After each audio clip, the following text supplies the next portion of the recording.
हम सबको प्रेरणा लेनी चाहिए, मैं समझता हूं, राहुल गांधी जी से। उनके ऊपर भी नाना प्रकार के केस थोपे गए, ईडी ने कई बार उनको बुलाया, हर बार वो पेश हुए, अपनी बात को रखा। इसलिए कांग्रेस के नेताओं कार्यकर्ताओं को डरने की कोई जरूरत नहीं है। इतिहास गवाह है कि कांग्रेस जब जब ईडी का दुरुपयोग करती थी चुनाव हार जाती थी। याद है कांग्रेस ने किस तरह से लालू यादव, मायावती, मुलायम सिंह यादव, हेमंत सोरेन, शिबू सोरेन सबके खिलाफ, यहाँ तक कि अपने ही मुख्यमंत्री के बेटे को जेल में डाल दिया। कौन? जो अभी आंध्र प्रदेश के मुख्यमंत्री हैं, जगन मोहन रेड्डी। नतीजा क्या हुआ? कांग्रेस 39 सीटों पर आ गई। क्या बीजेपी वही गलती दोहरा रही है? वहीं बीजेपी की ओबीसी नेता पंकजा मुंडे ने बगावत कर दिया है। उन्होंने कहा कि चरित्रहीन और ऐसे लोग जो धोखा देते हैं उनके साथ मैं राजनीति नहीं करूंगी।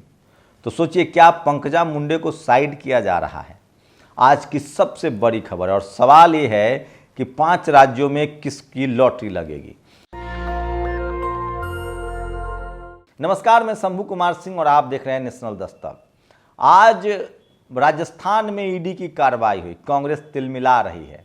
मैं फिर कह रहा हूं, जब से मोदी जी की सरकार आई है तब से पार्टी देख के कार्रवाई होती है, जाति देख कर नहीं। कभी सिसोदिया, कभी संजय सिंह, कभी सत्येंद्र जैन, कभी भूपेश बघेल के कोई यादव अधिकारी, कभी आपको गहलोत।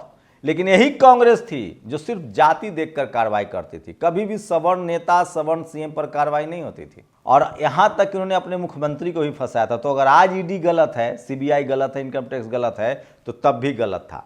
मैं तब भी गलत कह रहा था, आज भी कह रहा हूं। कांग्रेस भी इसका राजनीतिक इस्तेमाल कर रही थी। इसका मतलब है कि इस देश का मनु मीडिया जो कहता था कि मायावती करप्ट हैं, मुलायम सिंह करप्ट है, सोरेन करप्ट हैं, लालू करप्ट है, अब तो आप लोग मानेंगे कि ये सब लोग अच्छे थे, बहुजन के नेता थे, इसलिए इनको करप्ट किया गया, इनको इसलिए परेशान किया गया, मानसिक रूप से टॉर्चर किया गया ताकि इनकी राजनीति खत्म हो जाए। और हम बहुजनों की बेवकूफ़ी देखिए कि हमने मान लिया। मोदी जी ने दूध का दूध और पानी का पानी कर दिया है। अगर मोदी जी का ईडी इनकम टैक्स गलत है तो कांग्रेस का इनकम टैक्स ईडी कैसे गलत था? इसका मतलब है कि सारे बहुजन नेता ईमानदार हैं, ईमानदार थे और ईमानदार रहेंगे। उन्होंने एससी, एसटी, ओबीसी और किसानों के हक की लड़ाई लड़ी, इसलिए बहुजन नेताओं को बदनाम किया गया। ये तो अब खुद कांग्रेस कह रही है। तो इसका मतलब कांग्रेस के दौर में बदनाम किया गया। चलिए आगे बढ़ते हैं। लेकिन बीजेपी की मुश्किल कम नहीं हो रही है। मुझे लगता है जितना वो इनकम टैक्स ईडी का इस्तेमाल करेंगे, अभी के डेट में ये हो गया कि जिनके खिलाफ इनकम टैक्स ईडी का इस्तेमाल होता है उनको ईमानदार मिल जाता है, मान लिया जाता है। पंकजा मुंडे ने बगावत कर दी है। महाराष्ट्र में बड़ी नेता हैं और गोपीनाथ मुंडे की बेटी हैं। सोचिए, गोपीनाथ मुंडे जब थे, यूपीए मोदी की सरकार पहली सरकार बनी थी और एक ऐसे एक्सीडेंट में उनकी मौत हुई जिसकी आज तक जांच नहीं हुई। और वही गोपीनाथ मुंडे थे जिन्होंने जमकर दहाड़ा था और कांग्रेस को जाति जनगणना करानी पड़ी थी। अब पंकजा मुंडे के साथ अगर गलत होता है तो पूरा ओबीसी समाज, पूरा देश, पूरा बहुजन समाज उनके साथ खड़ा है। सोचिए, दलित, पिछड़े, आदिवासी, किसान नेता किसी पार्टी में हो, अगर वो सवर्ण लीडरशिप वाली पार्टी में है, चाहे कांग्रेस हो, चाहे बीजेपी हो, चाहे ममता हो, चाहे नवीन पटनायक, क्या दुर्गति होती है आप अंदाज़ा लगा सकते हैं। ये बात खड़गे ने भी संसद में कही है कि मुझे पता है कि बहुजन समाज के लोग राजनीति में कैसे आगे बढ़ते हैं, इसलिए किसी भी बहुजन नेता पर, चाहे वो किसी पार्टी में आरोप लगे तो समझिए कोई कॉन्स्पिरेसी है। और आज खड़गे साहब को अध्यक्ष बने कांग्रेस का 1 साल हो गया है। तो अब चलते हैं राज्यों पर। मैं फिर कह रहा हूं, मामला फंस गया है। कांग्रेस इस बार चारों खाने चित हो जाएगी राजस्थान में और बीजेपी की भी दाल नहीं गलने वाली है।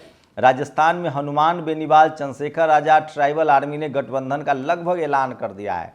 हनुमान बेनीवाल किसान कम्युनिटी से, जाट समाज से आते हैं, चंद्रशेखर आजाद समाज पार्टी चलाते हैं, ट्राइबल आर्मी भी वहाँ पार्टी चला रही है। अगर इन तीनों का मेल होता है तो, और बीएसपी अपना दम अलग दिखा रही है, उसके जो युवा नेता हैं और मेंबर ऑफ पार्लियामेंट है रामजी गौतम, वो मैदान में जा चुके हैं।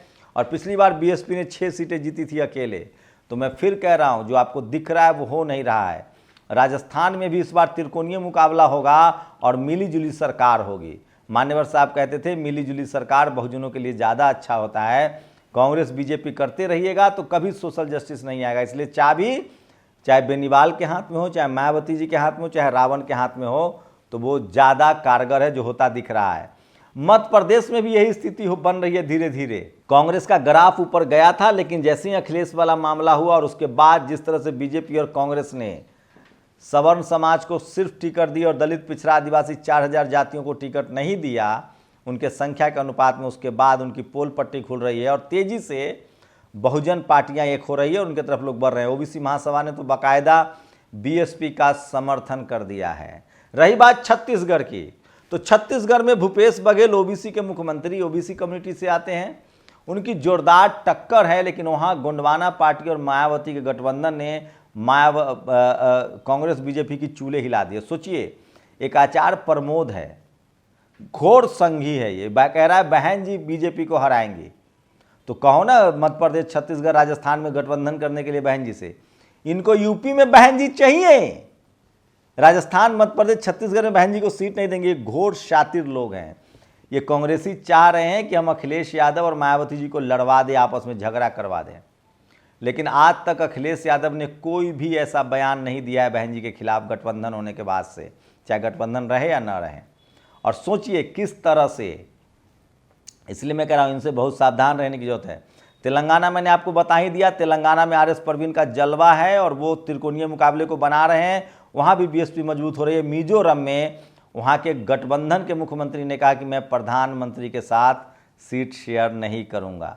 तो ये कांग्रेस की जो बदमाशियाँ हैं वो लगातार पकड़ी जा रही है और ये आचार्य प्रमोद कृष्णन जैसे लोग अब एक्सपोज हो चुके हैं और तमाम SC ST OBC के नेता जो हैं वो मनुवाद को समझने लगे हैं। तो ताज़ा स्थिति ये है कि अभी किसी का भी कंफर्म नहीं है और राजस्थान, छत्तीसगढ़, मध्य प्रदेश में मामला त्रिकोणीय हो रहा है और SC ST OBC के नेता एकजुट हो रहे हैं और इस बार न कांग्रेस न बीजेपी, खेल अलग ही चल रहा है। इसलिए मैं कह रहा हूँ कि धीरे धीरे ही सही बहुजन समाज के लोग राजनीति भी कर रहे हैं, राजनीति समझ भी रहे हैं, एकजुट भी हो रहे हैं और टीवी अखबार की जो कोशिश थी कि या तो बीजेपी आए या फिर कांग्रेस आए, ये अब लोग समझने लगे और ऐसा होता हुआ नहीं दिख रहा है। तो ये पॉलिटिकल आज की सबसे बड़ी अपडेट है कि चारों राज्य में मामला फंसा हुआ है और मिजोरम में भी ट्राइबलों की सरकार बनेगी और वो बीजेपी के साथ जाना नहीं चाहते हैं। वहीं राजस्थान, मध्य प्रदेश, छत्तीसगढ़ में भी मामला क्रिस्टल क्लियर है, लेकिन बीजेपी का ओबीसी की पोल पट्टी खुलती जा रही है जिस तरह से पंकजा मुंडे ने उन पर हमला किया है। तो ये है चुनावी अपडेट। आप लोग अपनी प्रतिक्रिया जरूर दीजिएगा। इन राज्यों से आप नेशनल दस्तक देख रहे हैं तो हमें कमेंट सेक्शन में करके बताइए कि क्या मेरे विश्लेषण में कोई त्रुटि है, आपकी क्या राय है।